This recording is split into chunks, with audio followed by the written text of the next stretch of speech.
And last but not least, our third panelist is Mr. Hassem David Mokadam.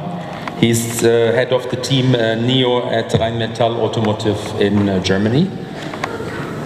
I see somebody coming upstairs. Yes, sir, please.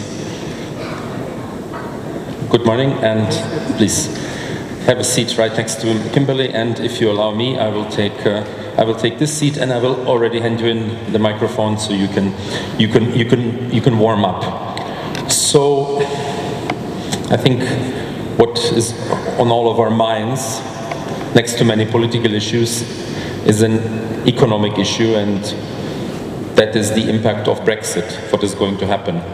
And I would like to reflect on that a little bit in our discussion, but I would actually like to give that question straight ahead to Kimberly. You've already introduced your company and your strategies there, and I'm, a little bit tempted, having somebody from the UK here, a little bit tempted to ask you what is going on. Sure. Testing sound. Great. So, first off, on behalf of all British people, I am sorry for all of the press and news that you all have to suffer through on Brexit. I do apologize. Brexit is Brexit is a very hot topic everywhere, but particularly in the UK right now. And I think when we think about it in terms of not just the political landscape of what's happening, or what will happen to people's personal lives, homes, investments, groceries, etc., the impact on the automotive industry is being significantly discussed right now. The things that we seem to see happening the most are, first and foremost, it highlights quite a lot of challenges that are happening in the automotive industry. So I would say it isn't so much that Brexit is causing or the root cause of any type of financial difficulty for the automotive industry in the UK, but it is certainly exacerbating the problem. And so by that I mean, if you are an automotive industry manufacturer, supplier, etc. in the UK, most have already perhaps not invested in innovative technologies as fast as some of their other European or global counterparts. That's not the end of the world in a typical market, but when you have something like electric vehicles coming, consumer behavior shifting, the demand changing, all at the same time when your political landscape is dramatically altering and there's quite a lot of uncertainty, it does highlight things much faster. Additionally, where companies would previously have been putting a lot more focus and emphasis on planning for new technology, they're having to shift gear and figure out what will happen to their supply chain, what will happen to how they bring in talent, where they move people from, where they can actually market to, and not just that, what about the taxes, what about the tariffs, what about how to actually move the finished cars once they're done. So instead of just being able to focus on let's get these new types of cars out, they're really splitting the resources and energy to have to address what's going to happen in our market. And that tends to be the number one problem for them is it's not just job cuts, it's what about the long-term viability. And then one of the points that I made earlier was electrical steel is in high demand. Absolutely. The UK is investing billions of dollars into getting ready for the electric vehicle, but also the UK's largest supplier of electrical steel has announced that it's closing because of poor market conditions. So when you look at a market where you need the steel and you may not be able to import it elsewhere, and your largest supplier in country decides to close its doors because it's not a sustainable business model, what does that mean for your supply chain overall? That's quite dramatic impacts that you're outlining. I'm interested in the consumer side, but I'm going to return on that in a second, or actually as a follow-up maybe from our next panelist. Now, Chidem Pen is the founder of Excite, and first of all, we had a change in the schedule, and our initial speaker from Tofaş was not able to join us. We do apologize for that, and he himself apologizes the most. But Çiğdem is a very, very trustful replacement. You've been in the market for a very, very long time. You have an excellent academic career. Best universities are listed on your CV: London School of Economics, Bosphorus University, and Notre Dame de Sion. And most of all, you've been in a Turkish market, rooted in a Turkish market.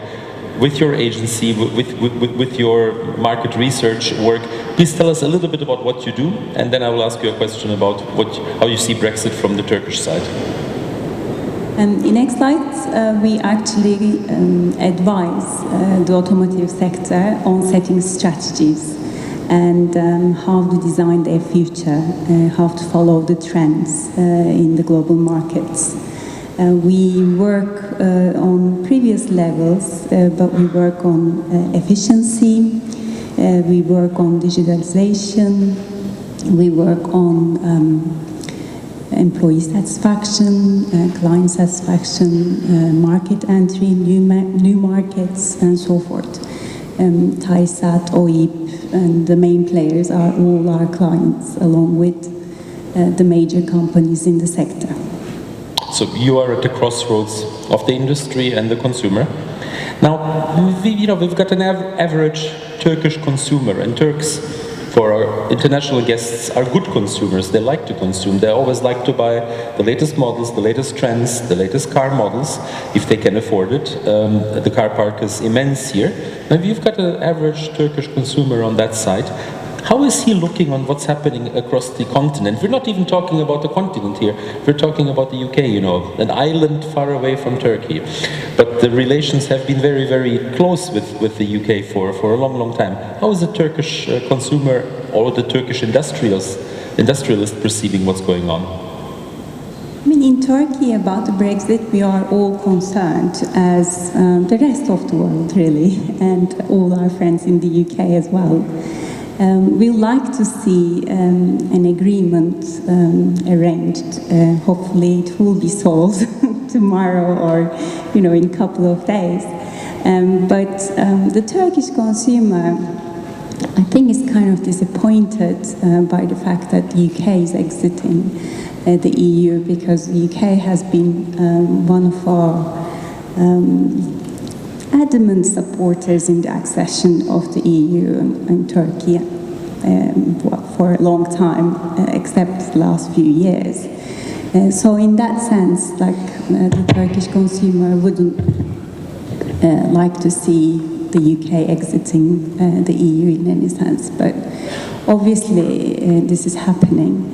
And I think it actually does provide a lot of opportunities for the Turkish sector, especially in the automotive sector, because I believe that a lot of balances will be shifting, especially not just with Brexit, but also with the American and China deals, that we will see the automotive sector reshaping itself.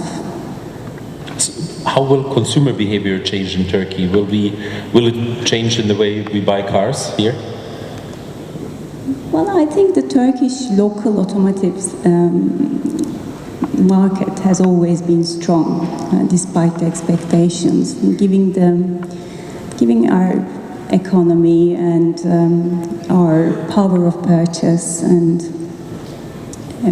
the political settings.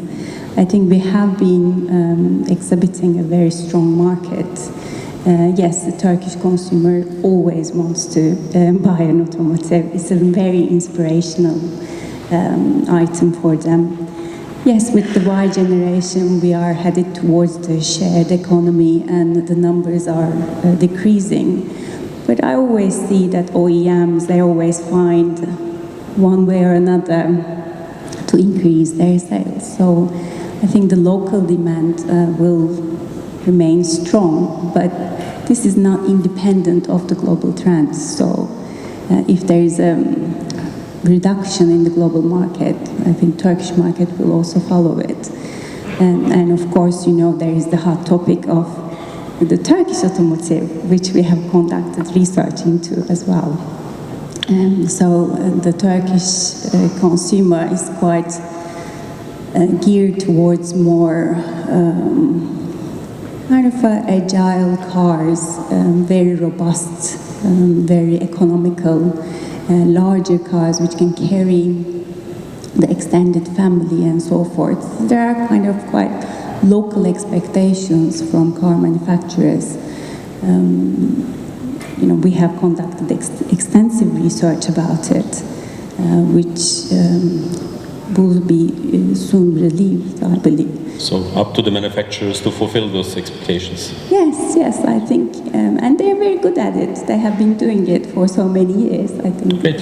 Yes. Great. We have a representative of Rheinmetall Automotive, Mr. Qassem Navid Mokaddam.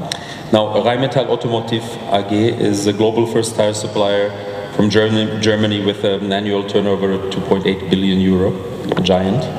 And you're running a think tank within that company, Team NEO. Explain to us what you're exactly doing. I mean, everyone here, I suppose you have watched the movie Matrix. Good. So our team is inspired from that character, Neo, and what we have been doing for the last 4 years was basically going outside of the company and trying to bring this outside-in perspective. And so we had for each year different teams and generations, and for this year, of course, we have been focusing a lot on the post-ICE business and also digitalization. So these are the two main big topics. And this is basically what we have been doing, and also trying to expand our business network and partnerships, and at the end of the day, finding business opportunities. But how does your daily work look like? What do? You travel around, you scout, you look at new talents, you look at new models? Of course, I mean, what we do, first of all, we are free to do whatever we want, because we directly report to the executive board and CEO. So what we do, I mean, is going to conferences, doing research, visiting different companies, and also outside of the automotive. So it's not only, we try to redefine ourselves and our identity in a way to see, okay, with the skills and competences that our company has, where else we can apply. And when we look deeper, it's not only automotive, because it's not only about cars, but there are more industries where also mobility is there. So we are talking about a paradigm shift. Is that common for German corporations?